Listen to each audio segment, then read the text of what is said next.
Indonesia is honored to preside over the G20 2022 presidency with the theme, "To recover together, recover stronger." It hopes to enhance the global collaboration efforts required to face some of the challenges around the world, but especially here in the Asia and Pacific region. Asia and the Pacific is the largest, fastest growing, and most populous region on Earth. Rich with traditions, a colorful history, and abundant with many possible futures.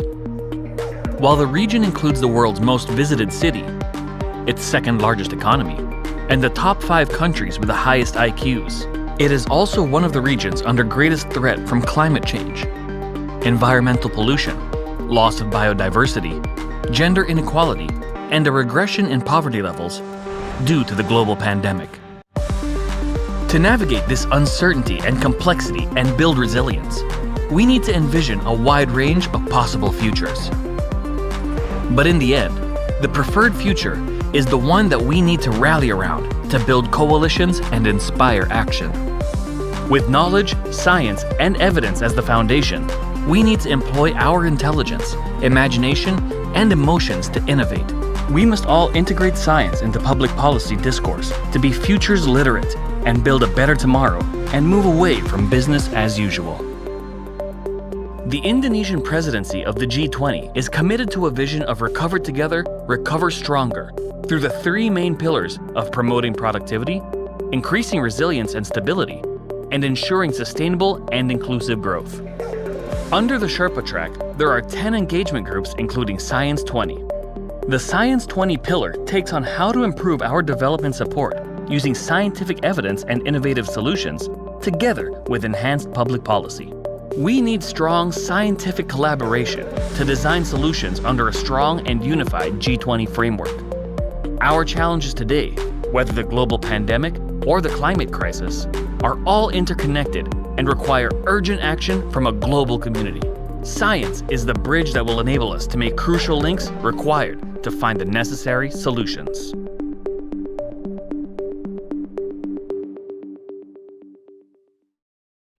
Good morning, distinguished delegates and participants. Welcome to this high-level policy webinar development bank, or ADB.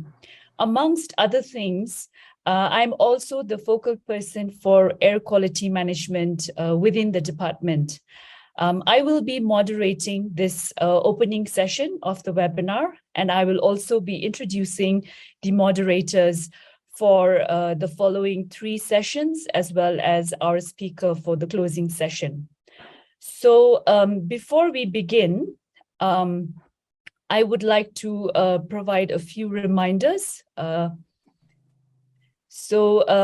As you know, as normal, we will be recording the event. And there is a Q&A chat box, which is there for our participants. And of course, in this opening session, we don't have a Q&A session, but the following 3 panel discussions, there will be a Q&A session. So please feel free to post your questions in the chat box. And all the materials and presentations from this event will be made available in the ADB Dev Asia webpage, and the recording will also be made available at the S20 website as well as the Clean Air Asia website. So to officially open the event, I would like to invite Professor Satrio Brojonegoro. He is the chairman of S20 and the Indonesian Academy of Sciences, or AIPI. He was a faculty member of the Mechanical Engineering Department at the Bandung Institute of Technology for more than 30 years. Since September 2020, he was a senior advisor on a project for the establishment of lithium-ion battery production factory and recycling center in Indonesia. Professor Satrio, over to you, please, to deliver the opening remarks. Thank you, Karma. Distinguished Mr. Ahmed Said, Vice President of Asian Development Bank, Co-Chair of Science 20, Distinguished Dr. Xiang Xiqiu, Senior Expert Member of UNEP, United Nations Environment Program, honorable speakers, colleagues, ladies and gentlemen participating in this webinar. A very good morning and a warm welcome to all of you. Thank you for your presence and support in this series of S20 High-Level Policy International Webinar. Today, June 30th, 2022, we deliver a theme of applying science and technology for clean air and climate co-benefits.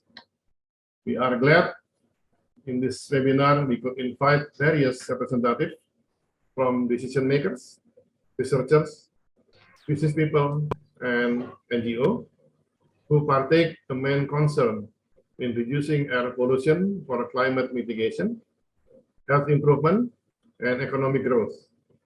My deep appreciation to the rich experience of speakers that should enable to provide powerful insights in adopting environmental friendly development approaches, as we can decouple economic growth with environmental degradation, as well as curb the negative health and economic impacts of air pollution.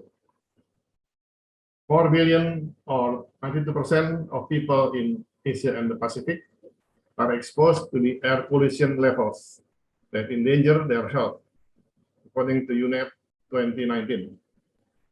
Long-term exposure to air pollution is linked with worse COVID-19 health outcomes, especially hospitalization,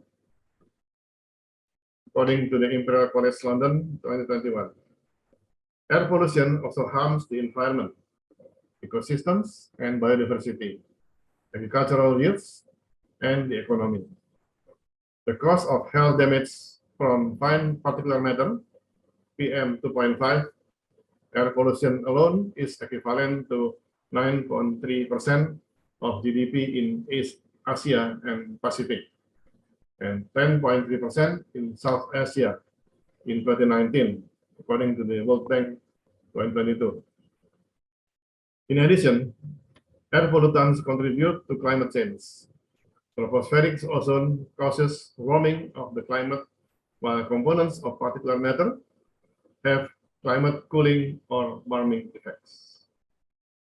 The intersection of clean air quality, greenhouse gases, and science and technology would be the defining challenge of our lifetimes. The convergence of these three themes will require efforts to scale up and deploy clean technology in various key sectors, such as power generation, transportation, industries, and enterprises.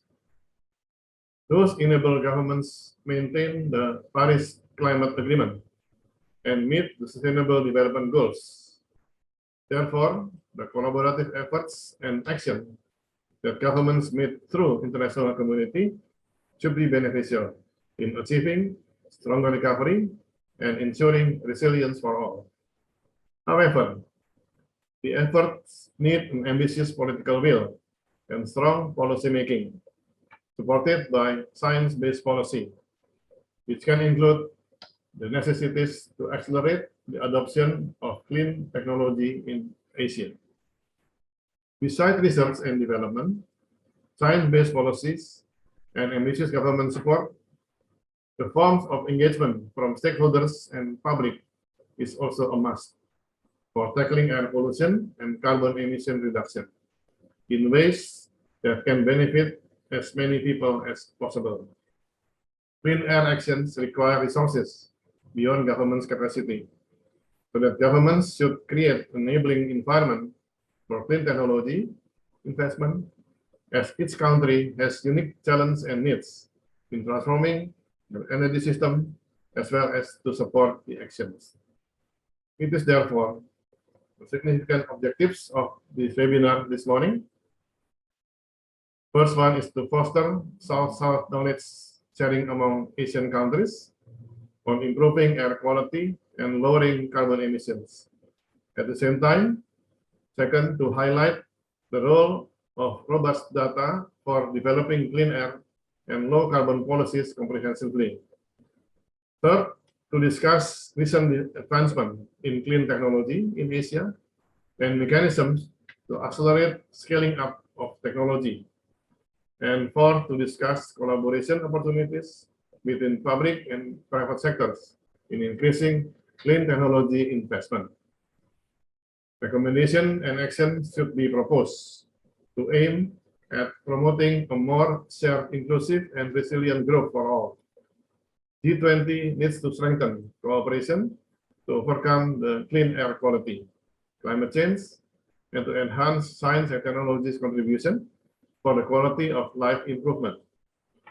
G20 should foster countries' ability to use science and technology in creating evidence to make decisions in uncertainty conditions, where quantitative judgment alone will not be sufficient to guide the national policy making. My sincere thanks to our S20 collaborating partners and co-chairs of S20 from Asian Development Bank, from the National Innovation and Research Agency, from the New Capital of Indonesia, from the University of Indonesia, University of Gajah Mada, UNESCO, G20 working groups, and engagement groups, the organizing committee, for their support and dedicated work in the process of S20 activities. Thank you once again for your attendance and contribution. I hope you have a productive and fruitful discussion to enrich Science 20 communique for the benefit of G20 commitment and for the betterment of the future of our only one planet. Thank you very much for your kind attention. Thank you very much, Professor Satrio, for the very inspiring opening remarks and setting the scene for this webinar today. Now to deliver the keynote speech, we have a pre-recorded speech from Mr. Ahmed Saeed, who is the Vice President for East Asia, Southeast Asia, and the Pacific Department of the Asian Development Bank. He is also the co-chair of S20. VP Saeed joined ADB in 2019 and has significant prior leadership experience in both government and the private sector. Prior to joining ADB, he spent close to 8 years as managing director and head of JP Morgan's coverage for finance ministry, central banks, and sovereign wealth funds across the Middle East and North Africa. Mr. Saeed served in several senior roles at the US Treasury Department. So if my colleagues can please play the video of VP Saeed's keynote speech. Thank you.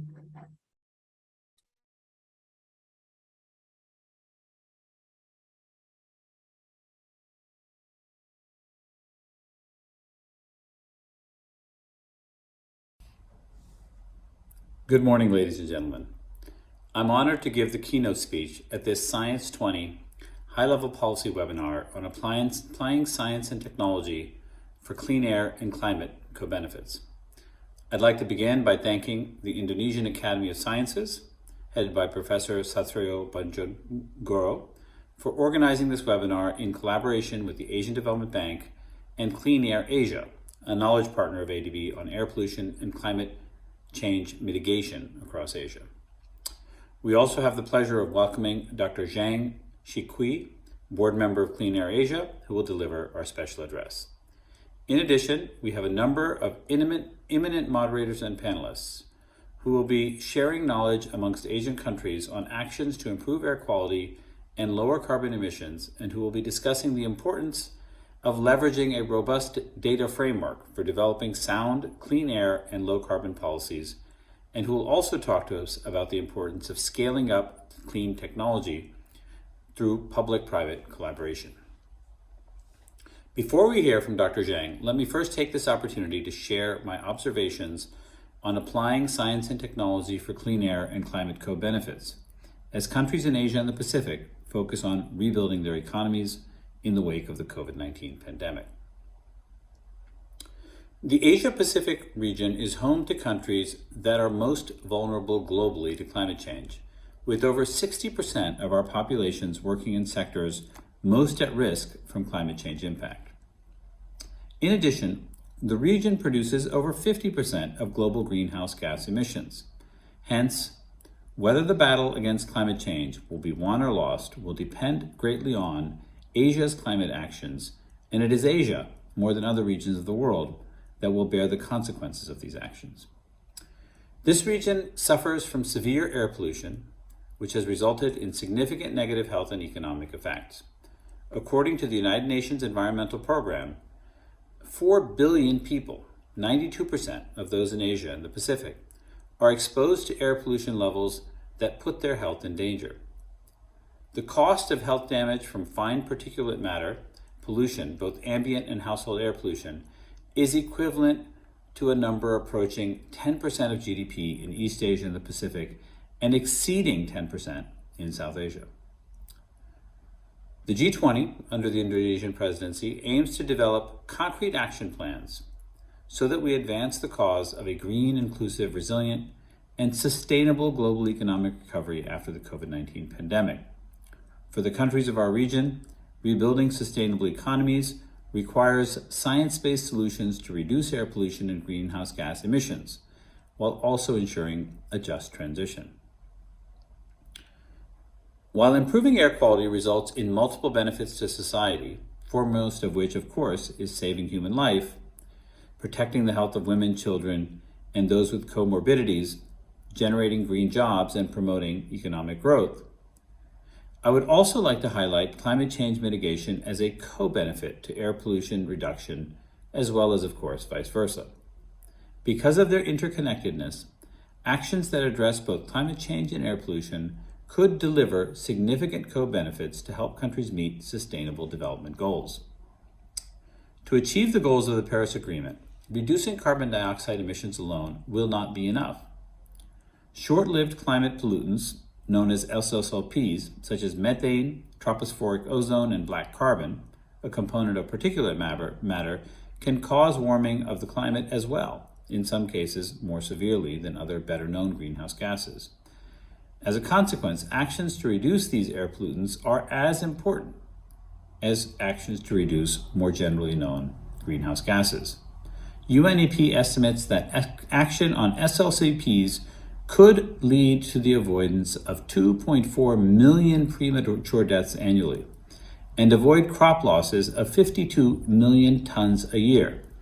In addition, addressing these dangerous gases could help curb climate change by as much as 0.5 degree Celsius. ADB experience in air quality management in the Beijing-Tianjin-Hebei region of the People's Republic of China and in Ulaanbaatar, Mongolia, provide important insights, but in addition, they also indicate that effective policies to reduce air pollution and GHG emissions must be based on robust scientific data and on cutting-edge technology solutions. The recent improvement in air quality monitoring in several Asian cities, accessibility of air quality data, and availability of clean technology solutions for the control of major pollution sources provides an opportunity for improving air quality and reducing GHG emissions. For example, microsensors or low-cost sensors and satellite data are technologies being used to generate the air quality data to guide policies and to inform the public of air pollution levels. An example is PAM Air, a low-cost sensor network run by a private company in Vietnam.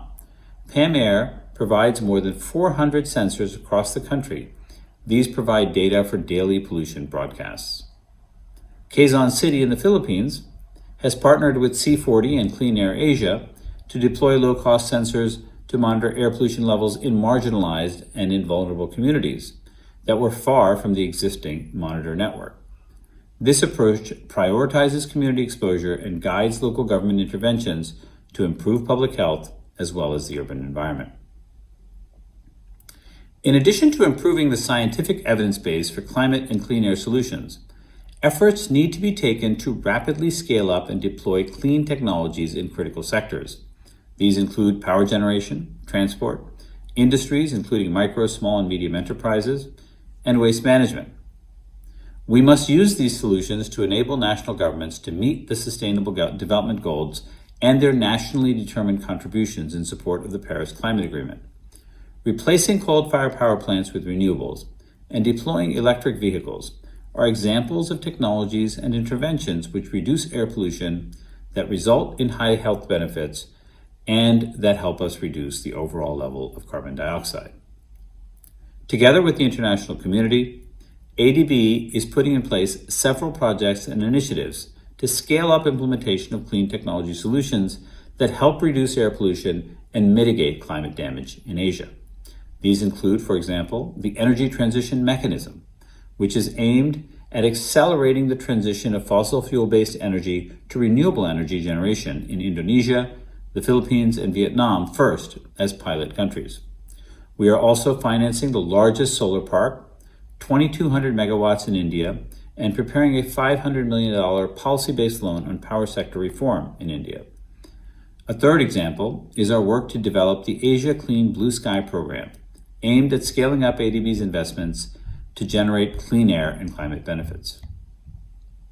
According to analysis by the International Energy Agency, the pledges and commitments that governments made at COP26, if they are to be met fully and on time, would be enough to keep global temperature rises at 1.8 degrees Celsius by the end of the century, still above the 1.5 degree target. What this means is that we must take more ambitious actions, we must move urgently, and we must move beyond official commitments. Reducing air pollution needs to be an essential part of these urgent steps to save our planet. At today's panel session, I recommend that we discuss lessons learned from successful implementation of clean air and low carbon policies and action plans. We should also confer on how international organizations, such as the multilateral development banks, including of course ADB, can support national governments in these efforts and bring solutions to address bottlenecks for scaling up clean technology to Asia. I wish you all a fruitful session. Thank you so much for giving me the opportunity to be with you today virtually. Thank you. Thank you very much to VP Saeed, and apologies on his behalf that he could not join us live. I now have the pleasure of inviting Dr. Zhang Shiki to deliver the special address. Dr. Zhang is a professor of environmental economics at Peking University in the People's Republic of China. She has been conducting research on environmental economics, environmental policy, and governance. Dr. Zhang is also currently a senior expert member of UNEP Technology and Economic Assessment Panel for implementing the Montreal Protocol. And she's also a board member of Clean Air Asia. She has also served as president of Asian Association on Environment and Resource Economics from 2017 to 2019. Dr. Zhang, the floor is yours. Thank you. Thank you, Kama. Thank you for having me to join this important event, to have the opportunity to share and learn from you all. I think that in your side will help to share the screen, right? Yes, Dr. Zhang. Yes, please. Yeah, I'm going to share with you some cases to show the green transition for cleaning the air, cooling the climate, and saving lives. Next slide, please. Next slide. Yeah. The existing literature and empirical studies shows that the economic growth is the main drivers of air pollutants and carbon emission. Increased economic activities leads to increases in energy consumption and contribute to the increase of pollutants and carbon emissions. In order to improve the life quality and per capita income, same as other countries, China's economy is projected to keep on going in the next decades. Finding ways of unlinking carbon emission and economic growth is crucially important for achieving future carbon emission reductions in spite of continued economic growth.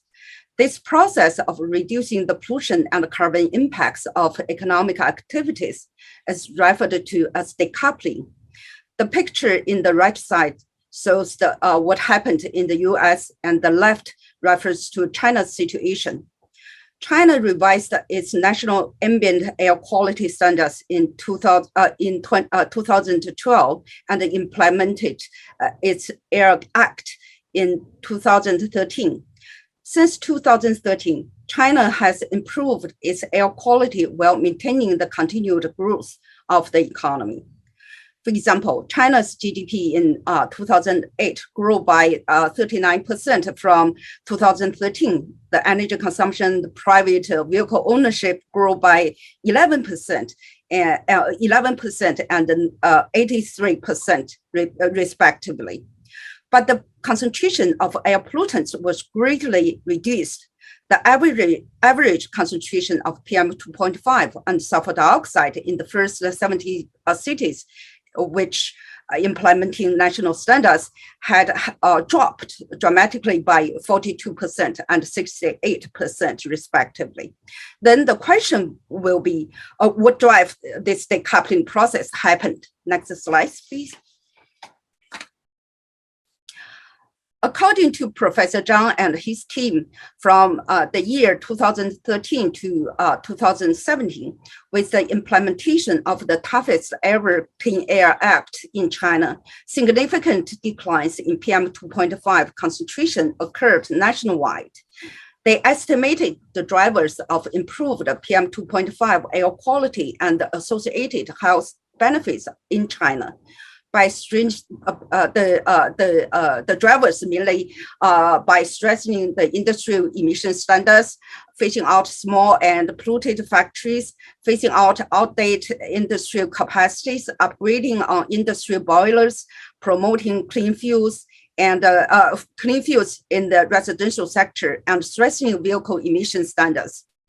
The estimated national population weighted annual mean PM2.5 concentration decreased by from 62 to 42 microgram cubic meters just in 5 years. Next slide, please.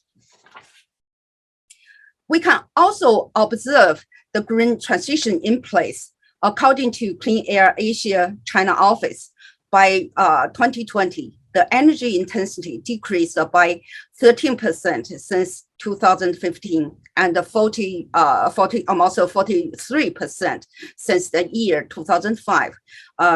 Those reductions mainly come from the reduction of share of coal, increase the share of clean energy, increase the share of high-tech manufacturers, and close down out-of-date production facilities, etc. I will not talk in detail. In addition, the industry itself is also restructured.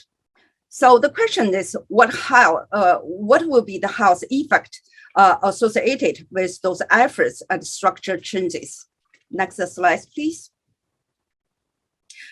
Dr. Xu and others estimated the associated health benefits, or in other words, the health risks avoided.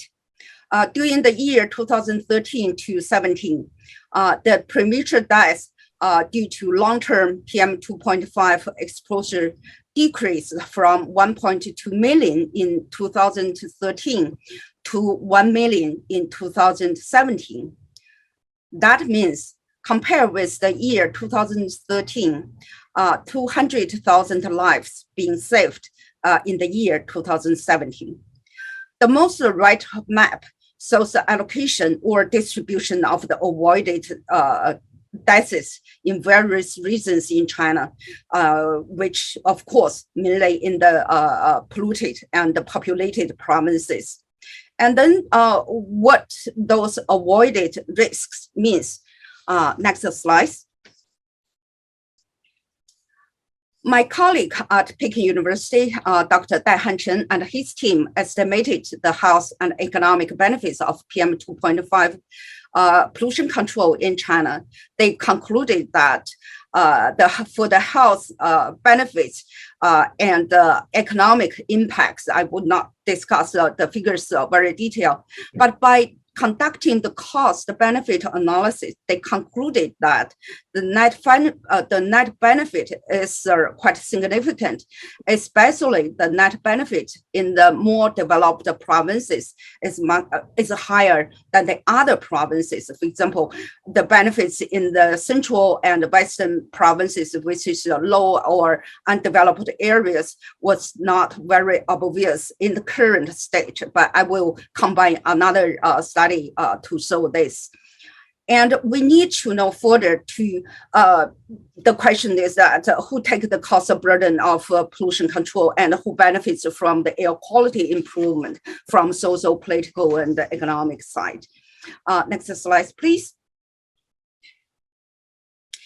Dr. Jiana and I conducted an economic evaluation of the marginal benefit distributed of PM 2.5 control, and we found that as shown in the figure in the left side, from per capita perspective, the income and the nonlinear effects really matters among the various social groups. You can see that the richer of the city, the larger of the marginal benefits from pollution, from PM 2.5 control. The right side of the picture shows the city level perspective.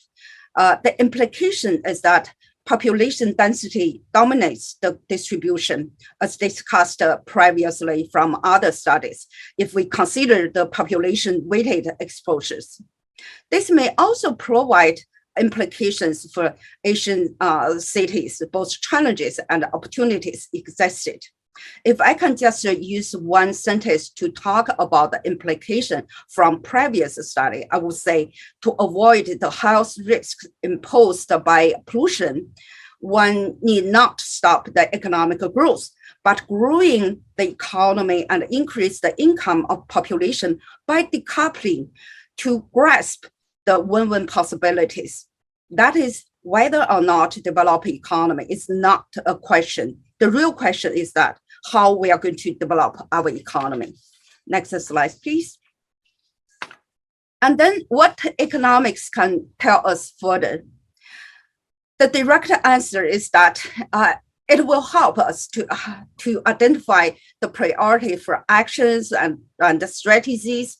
Given the facts that the resources are limited, we cannot solve all the problems just at one time. So this is how we are going to allocate our energy, our financial and human capitals to various targets.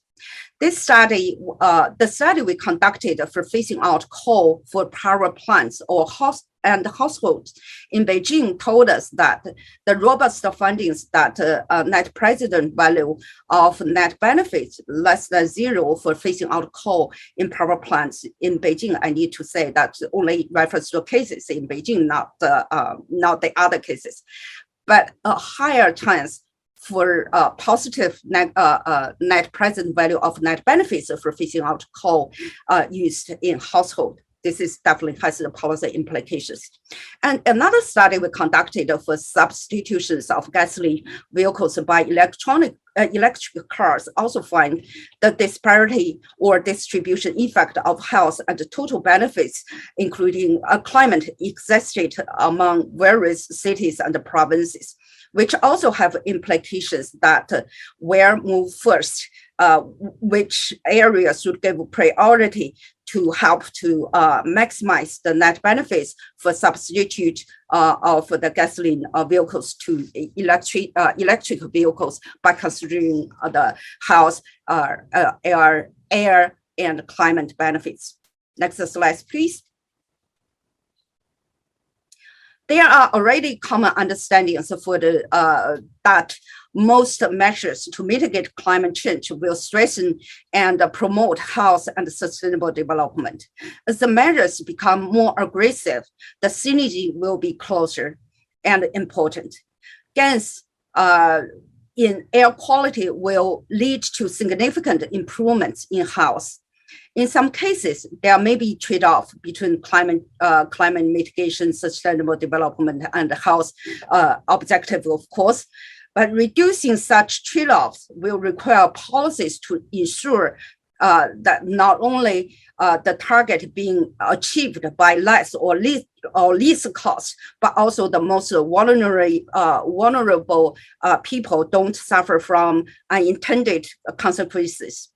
ARCH Air Climate Health Platform, initiated by Peking University jointly with other organizations, is being making efforts to address the co-health benefits of air pollution control and climate change mitigation, as shown in the right side of the slides. Next slide, please. Suppose we reach the common ground regarding the objective, the targets, the directions, and the pathways. Then the remaining question is by what instrument or what policies, tools should be applied. I think we need to carefully choose and better design our policy with consideration of efficiency, effectiveness, equity, and justice. There are already many theoretical and empirical studies told us that a well-designed regulatory system needs to the combination of law, standards, command control regulations. Importantly, better use of market-based instrument, which will generate price signals, provide incentives to behaviors changes, is much more important for Asia countries. In addition, we have to realize this is the time to continue calling the environmental governance, including to encourage the information disclosure and public participation.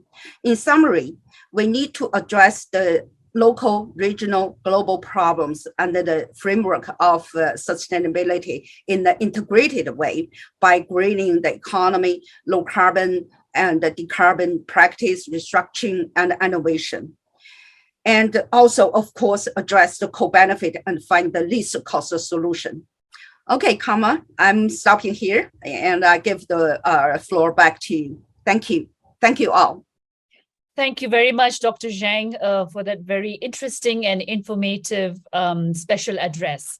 So with this, we come to the end of the opening session for the webinar today, and then we will quickly jump already to the first session, session 1, on international perspectives and national policies for clean air and carbon neutrality.